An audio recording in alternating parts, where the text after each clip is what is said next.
ലോക്സഭാ തെരഞ്ഞെടുപ്പിലെ കനത്ത തോൽവിയും മണ്ഡലാടിസ്ഥാനത്തിൽ CPM പരിശോധിച്ചു തുടങ്ങിയിരിക്കുകയാണ്. കേഡർ വോട്ടുകൾ ചോർന്നു. പാർട്ടി വോട്ടുകളുടെ ചോർച്ച തോൽവിയുടെ ആഘാതം കൂട്ടിയെന്ന് സെക്രട്ടേറിയറ്റിൽ അഭിപ്രായം ഉയർന്നിരിക്കുകയാണ്. ശക്തി കേന്ദ്രങ്ങളിലെ തിരിച്ചടിയിൽ പ്രത്യേക പരിശോധന ഉണ്ടാകും. വൻതോതിൽ വോട്ട് ചോർന്ന ഇടങ്ങളിൽ അന്വേഷണ കമ്മീഷനും വന്നേക്കും. തെറ്റ് തിരുത്തൽ നടപടികൾക്ക് മാർഗരേഖ തയ്യാറാക്കാനും ആലോചനയുണ്ട്. സംസ്ഥാന സെക്രട്ടേറിയറ്റ് യോഗം ഇന്നും തുടരും. അടുത്ത 3 ദിവസങ്ങളിൽ സംസ്ഥാന സമിതിയും ചേരും. MG മിഥുൻ വിവരങ്ങളുമായി ചേരുകയാണ്. മിഥുൻ, പാർട്ടിയെ സംബന്ധിച്ച് വലിയ ക്ഷീണമാണ് ഈ ലോക്സഭാ തെരഞ്ഞെടുപ്പ് സമ്മാനിച്ചിരിക്കുന്നത്. എങ്ങനെ ഈ പ്രതിസന്ധി ഘട്ടത്തെ മറികടക്കും എന്നുള്ള വലിയ ആലോചനയിലാണ്. ഈ സ്വന്തം അനുഭാവികളുടെ വോട്ട് പോലും ചോർന്നു പോയി എന്ന് വിലയിരുത്തപ്പെടേണ്ട സാഹചര്യത്തിൽ എത്തുമ്പോൾ എങ്ങനെ തിരുത്തും പാർട്ടി? ഇത് എന്താണ് ആലോചിക്കുന്നത്?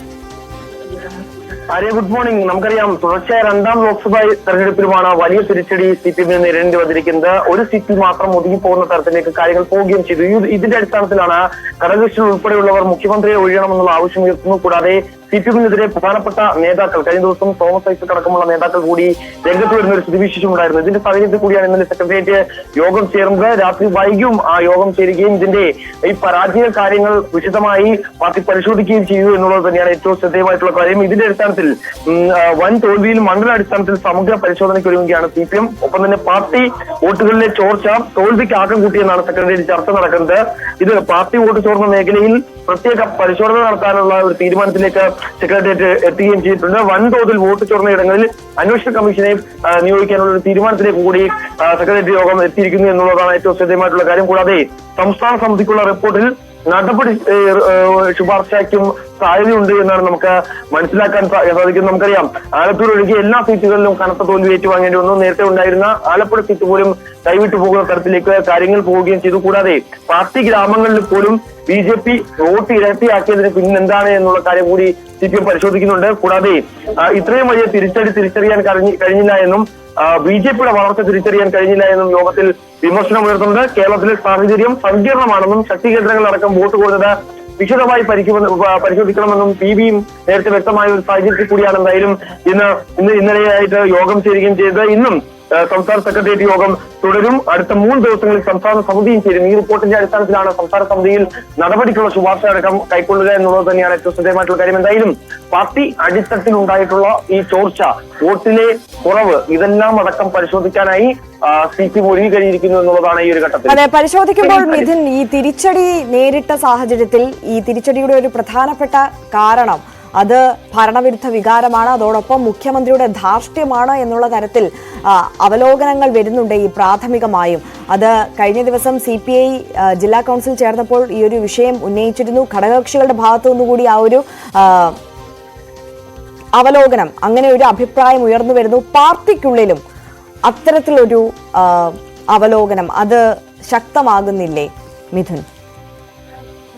ആര്യ, തീർച്ചയായും. അതായത് നമുക്കറിയാം, ഘടകകക്ഷികളുടെ ഭാഗത്തു നിന്നടക്കം മുഖ്യമന്ത്രിക്കെതിരെ ഒപ്പം തന്നെ ഈ ഒരു വലിയ തിരിച്ചടിയിൽ വലിയ വിമർശനങ്ങൾ ഉയർത്തുന്ന ഒരു സാഹചര്യമുണ്ട്. കൂടാതെ തന്നെ കഴിഞ്ഞ ദിവസം CPM കേന്ദ്ര കമ്മിറ്റി അംഗം കൂടിയായിട്ടുള്ള തോമസ് ഐസക് തന്നെ ഇതിനെതിരെ രംഗത്ത് വന്നിട്ടുണ്ട്. അതായത് ഈ ഒരു വലിയ ആഘാതത്തിന്, വലിയ തിരിച്ചടിക്ക് കാരണം എന്താണെന്ന് കൃത്യമായി പരിശോധിക്കണം. കാരണം ജനങ്ങളിൽ നിന്ന് പാർട്ടി അകന്നു പോകുന്നു. പാർട്ടി എന്ന് പറയുന്നത് ജനങ്ങളാണ്, അല്ലാതെ പാർട്ടിക്കാരല്ല എന്നുള്ള കാര്യം ഓർമ്മ വേണം. അവർ പറയുന്നത് വല്ലപ്പോഴെങ്കിലും അത് പരിശോധിക്കാൻ തയ്യാറാണ്. അവർ പറയുന്നത് കേൾക്കാൻ തയ്യാറാകണം. പാർട്ടി ജനങ്ങളിൽ നിന്ന് അകന്നു പോകുന്നതാണ് വലിയ തിരിച്ചടിക്ക് കാരണമായി എന്നുള്ള പരാമർശം അദ്ദേഹത്തിന്റെ ഭാഗത്തുനിന്നും ഉണ്ടായിരുന്നു. കൂടാതെ തന്നെ ഈ സർക്കാരിനെതിരെ പല ആരോപണങ്ങൾ ഉയർന്നു വന്നിരുന്നു. അതിൽ ഏറ്റവും പ്രധാനപ്പെട്ടത് മുഖ്യമന്ത്രിയുടെ മകൾക്കെതിരായിട്ടുള്ള എക്സലോജിക്കൽ സൊല്യൂഷൻസുമായി ബന്ധപ്പെട്ടുള്ള അഴിമതി ആരോപണമാണ്. അതിൽ വലിയ രീതിയിൽ ജനങ്ങൾക്ക് അവമതിപ്പുണ്ടാക്കിയിട്ടുണ്ട്. കൂടാതെ തന്നെ ക്ഷേമ പെൻഷൻ അടക്കമുള്ള വിഷയങ്ങളിൽ സർക്കാർ എടുത്തിട്ടുള്ള സമീപനം അത് ലഭിക്കാത്ത വന്നത് തിരിച്ചടിയായിട്ടുണ്ടോ എന്ന് പരിശോധിക്കണം. ഇക്കാര്യങ്ങളിലൊക്കെ തന്നെ ജനങ്ങൾ കൃത്യമായി അവരുടെ വോട്ട് ചെയ്യാത്ത തരത്തിലേക്ക് പോയി. കൂടാതെ പാർട്ടിയുടെ വോട്ടുകൾക്ക് പുറമെ ഈ പാർട്ടിയുടെ പുറമെ നേരത്തെ പാർട്ടിക്കൊപ്പം നിന്നിരുന്ന വിശ്വസ്തരായിട്ടുള്ള ആളുകളൊക്കെ ഉണ്ടായിരുന്നു. അവരൊക്കെ തന്നെ ഇത്തവണ വോട്ട് ചെയ്യാതെ മാറി നിൽക്കുന്ന തരത്തിലേക്ക് പോയിട്ടുണ്ട് എന്നുള്ളത് തന്നെയാണ് ഏറ്റവും ശ്രദ്ധേയമായിട്ടുള്ള കാര്യം. അതുകൊണ്ട് തന്നെ ഇക്കാര്യത്തിൽ ഒരു സമഗ്ര അന്വേഷണം വേണമെന്നുള്ള ആവശ്യം പാർട്ടിക്കുള്ളിൽ തന്നെ ഉയർന്നു വരുന്നു. പാർട്ടിയുടെ പ്രധാനപ്പെട്ട നേതാക്കൾ ഉയർത്തിക്കാണിക്കുന്നു, ഘടകകക്ഷികൾ ഉയർത്തിക്കാണിക്കുന്നു. മുഖ്യമന്ത്രി മാറി നിൽക്കണം എന്നുള്ള ആവശ്യം ഘടകകക്ഷികൾ പല ജില്ലാ കൗൺസിൽ യോഗങ്ങളിൽ CPI അടക്കമുള്ള പ്രധാന ഘടകകക്ഷികൾ ചൂണ്ടിക്കാണിക്കുകയും ചെയ്യുന്നു. അത്തരത്തിലൊരു വിമർശനം നിലനിൽക്കുകയാണ് കൂടിയാണ് സംസ്ഥാന സെക്രട്ടേറിയറ്റ് യോഗം ചേരുകയും ഈ തോൽവിയുടെ ആഘാതം വിശദമായി പഠിക്കുകയും ചെയ്യുന്നു എന്നുള്ളത് തന്നെയാണ്. അതായത് ലോക്സഭാ തെരഞ്ഞെടുപ്പിന് പുറമെ ഈ തദ്ദേശ തെരഞ്ഞെടുപ്പുകൾ വരാനുണ്ട്. പ്രധാനമായും ഞാൻ നേരത്തെ സൂചിപ്പിച്ചതുപോലെ തന്നെ BJP 11 മണ്ഡലങ്ങളിൽ ഒന്നാമതെത്തിയിരുന്നു, 8 മണ്ഡലങ്ങളിൽ രണ്ടാമതെത്തി എന്നുള്ളത് ഏറ്റവും ആശങ്കപ്പെടുത്തുന്ന കണക്കുകൾ തന്നെയാണ് CPM-നെ സംബന്ധിച്ചും ഒപ്പം തന്നെ കോൺഗ്രസിനെ സംബന്ധിച്ചും എന്നുള്ളത് തന്നെയാണ്. അതുകൊണ്ട് തന്നെ അത് എങ്ങനെ പാർട്ടി കേന്ദ്രങ്ങളിൽ BJP വോട്ട് വർദ്ധിപ്പിച്ചു, ഇരട്ടിയാക്കി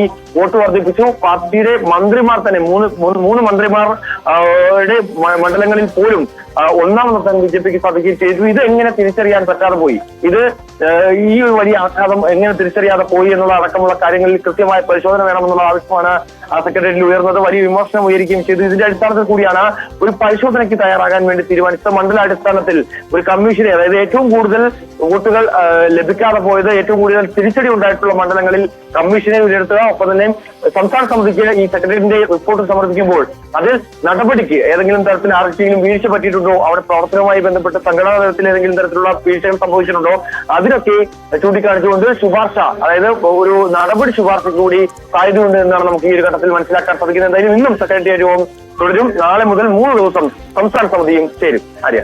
ശരി, MJ മിഥുനാണ് വിവരങ്ങൾ നൽകിയത്. എന്തായാലും ലോക്സഭാ തെരഞ്ഞെടുപ്പിലേറ്റ കനത്ത തിരിച്ചടി, ശക്തി കേന്ദ്രങ്ങളിൽ പോലും പിന്നിലായി പോയത് പാർട്ടി പഠിക്കുകയാണ്. CPM അത് ഏത് തരത്തിൽ